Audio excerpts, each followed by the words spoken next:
જય શ્રી કૃષ્ણ મિત્રો, અન્નપૂર્ણા રસોઈ ઘરમાં હું તમારું હાર્દિક સ્વાગત કરું છું। ગરમીની સિઝન આવી ગઈ છે અને પાઇનેપલ પણ બજારમાં હવે મળવા લાગ્યા છે। તો આપણે આજે પાઇનેપલનું જ્યુસ બનાવવાનું શીખીશું। આ સાથે હું તમને પાઇનેપલના ફાયદા અને ગેરફાયદા પણ કહીશ।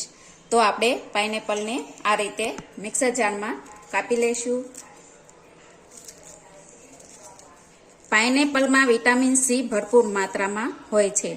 વિટામિન સી આપણા શરીરમાં રોગપ્રતિકારક શક્તિ વધારે છે અને સ્કિન માટે ખૂબ જ ફાયદાકારક છે।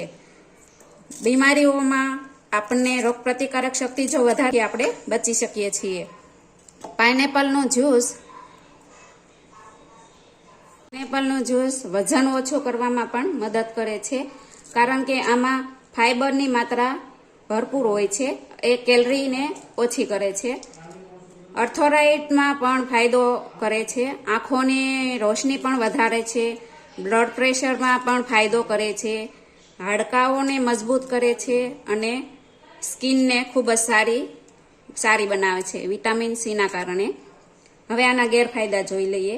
જો વધારે માત્રામાં આનું સેવન કરવામાં આવે તો ગેસ થાય છે, ડાયેરિયા થઈ જાય છે, ઉલટી થાય છે। ડાયાબિટીસવાળા પણ જો આનું વધારે સેવન કરે તો એમના માટે પણ નુકસાનકારક છે। થોડી ખાંડ નાખીશું, થોડો સંચળ પાવડર નાખીશું,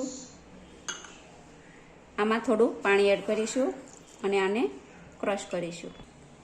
તો આપણું જ્યુસ વિટામિનથી ભરપૂર આપણું જ્યુસ તૈયાર છે। હવે આને આપણે સર્વ કરીશું। પાઇનેપલની તાસીર ગરમ હોય છે, તો આ ગરમીવાળા કોઠાઓ જેનો હોય એમણે આ જ્યુસનું સેવન કરવું નહીં। બાકીના લોકો જે છે એ પી શકે છે।